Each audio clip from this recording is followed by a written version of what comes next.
Someone tried to crush me into the train as I, was, as I got off the train at the Manhattan Down terminal of the train. As soon as I got up here, this lady, the white lady, she was saying, "What's up? What's up? What's up?" That's not that professional. I guess she was trying to sneak me with the dog, and I waited. And by the time I got to the bathroom, they had already blocked the left stop. So I've been on the train since 2 a.m. this morning from Bay Ridge, 36th Street, Brooklyn. And some the train workers are making fun of me on 95th Street. Anytime I ride the R train like that, I usually come to use the bathroom because this is the only bathroom open 24 hours. I was too tired, so there's no elevator. So I waited on the train from 2 a.m. to 6 a.m. But I needed to use the bathroom since 2 a.m. I was too tired to climb up the staircase with my luggage. So they knew they were anticipated I was going to come here. So as soon as I got off the train at 6 a.m., this white lady and a white male came towards me at the American platform and they were trying to, crush into me. Normally I would have waited downstairs to record them and stuff. But I was like, if I tried to do that, my, I turned my phone on, but I was like, I'm going to mess up my pants if I try to do that. So I guess it was just trying to obstruct me. And when I got to this white lady, I saw where to sneak me with the door. Why am I doing this shit so fast? Why am I being harassed? What the hell did the luggage? You know. So she actually took me and she was using a condescending statement that she did it out of malice. She was saying, "What's up? What's up?" You know, so,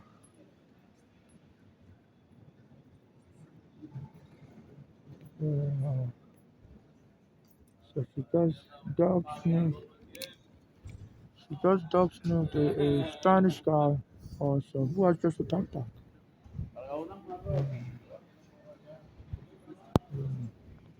When I used to racially profile, normally those sniff is like a doctor, but those Spanish guys were speaking Spanish and she just dog sniffed them. So she thinks racial profiling is a joke. And she was saying, what's up to me? And, help me, you know, normally don't sniff, dog sniff if you have just a doctor.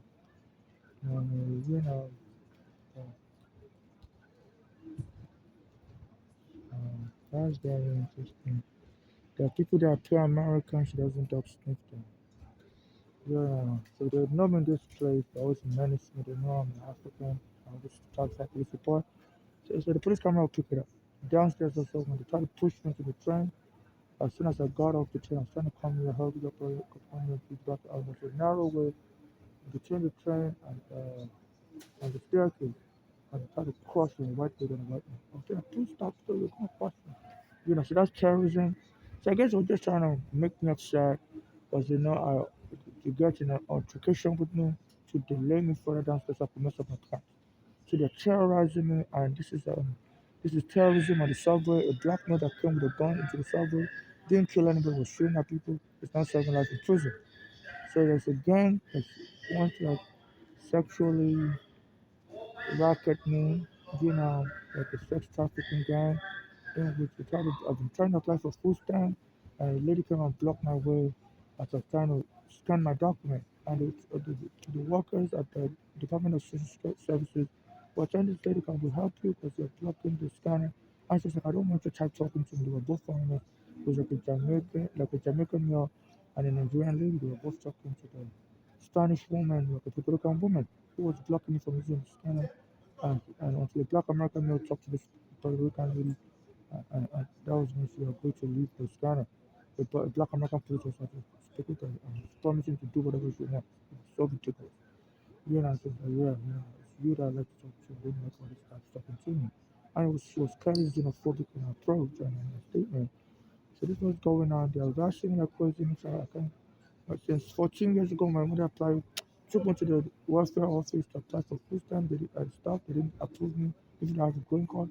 So 14 years later, I'm still trying. And I'm being followed everywhere. My phone is being hacked. So anytime I apply for anything online, they'll come and attack me. So and block me. And then later that day, after I applied for food stamp, and this lady blocked me from uploading my document, before the black American police officer talked with her, and she was like, I promise to do anything she wants for her. And I said, yeah, this is the kind of person I want to talk to, not all these people. And she was very condescending to us foreigners. Then I wanted to, I asked them, how do I do an interview? This first time officer, they told me I had to go make a phone call downstairs. So I was standing outside making a phone call, and some black American police tried to punch me. At the Flatbush Avenue extension and Fulton. I had to run away. You know, so they formed a gang in which they tried to beat me to death or started fight with me to lock me up and get me deported. So they're using keys consistently to attack me, and the police wouldn't help me. When I called the police, they just laughing and wouldn't help me. They say, they try to find mental illness on me also, like I'm just a mentally ill homeless, just God doing rubbish that I can't understand. They tell me you don't understand the English. You know, so this is very genocidal. The way they're abusing me. So I don't know why they're kicking on those blocks. Normally, if you have a dark top, body you the dark the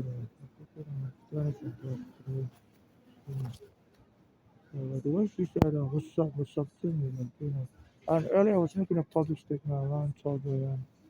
today, saying, using the word what's up. So I'm ordered a further surveillance officers. I want to immigration prison. So, and my phone is getting hacked by the speed guy. So this is too much commotion. Please, if I don't bring the walk up to New York in 2026, this Trump is going to be president next year. And the abuse, it says it's going to deport 20 million immigrants. So foreigners are not going to be welcome already. They are already a backlash. But I'm being targeted more as a vulnerable foreigner.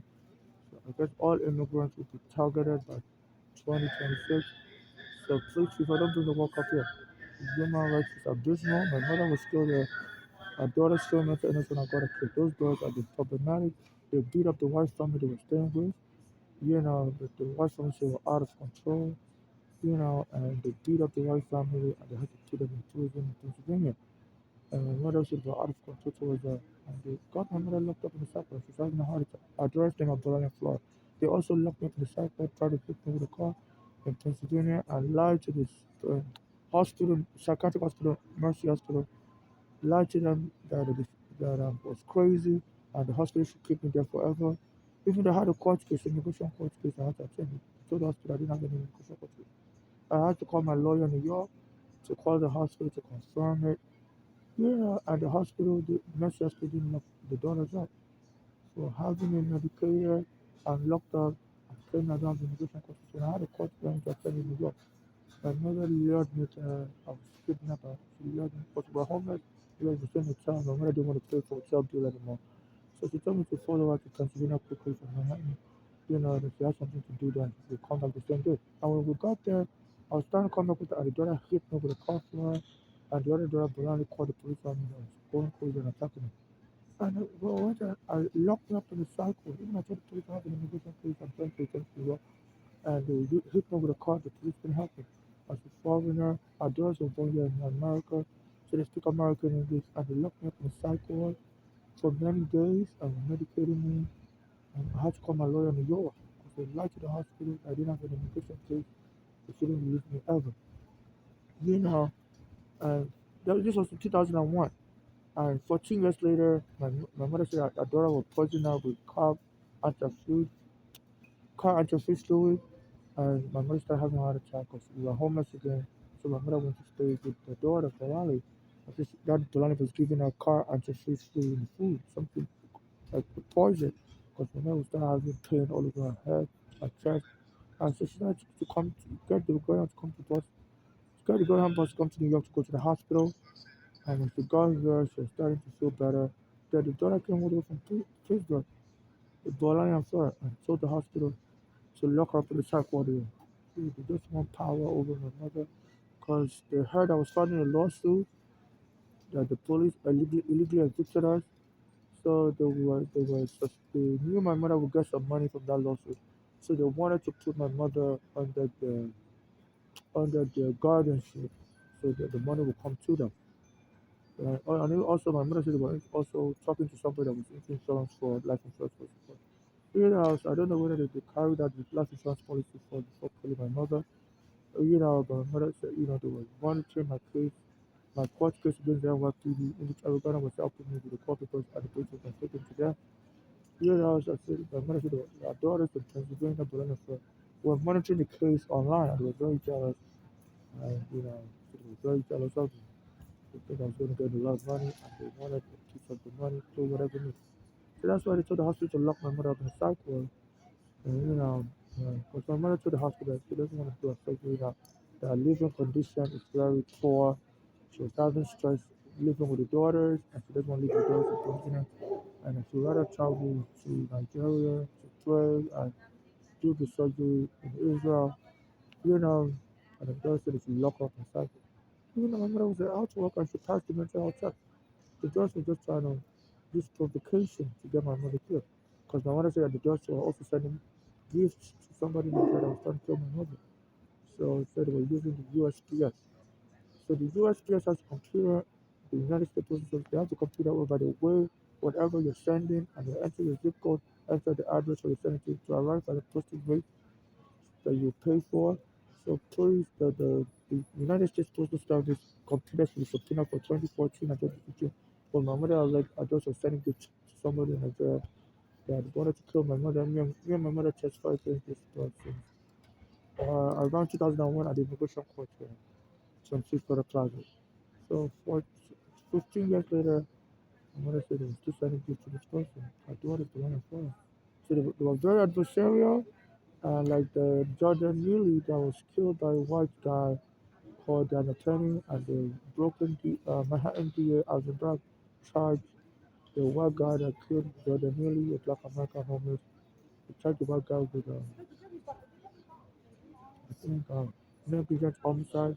I believe my mother's daughter should be charged with negligent homicide. And even murder. Because they did it on purpose. Under the law, federal law, there's something called IPA. A patient's information is private, and only the patient can release the information to you. So when my mother was in the hospital, she didn't tell anybody what hospital she was in, including me. But the daughters, she only told everyone that she's in the hospital, but she wouldn't tell us the name.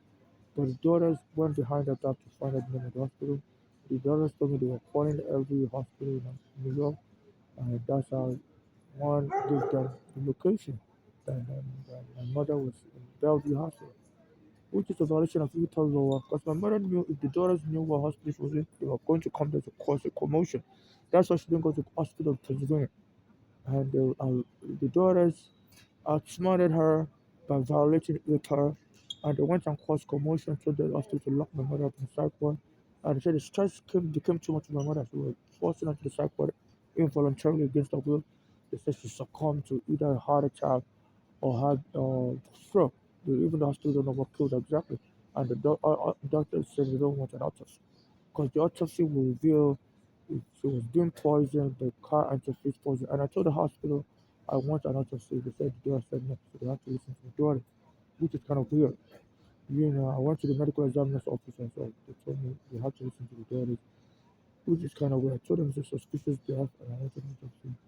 I said my mother was complaining she had been poisoned by car interface poison. And it's, they have to listen to the daughter, because my mother was an old lady. She wasn't an old lady, she was like in her 60s. So when old people die like that, they don't treat it as suspicious death. They treat it as just natural death. I'm like, at 60s, death at 60s is a natural death. People live long. What century are they living in? People live long to 90s and 100s. 60s not a, people become president at 81. Biden became president at 81. I believe he's now 81. Trump is going to be 81 while he's president if he's allowed to become president. But he still has some legal issues to resolve. And not coming up with stuff. So it's okay.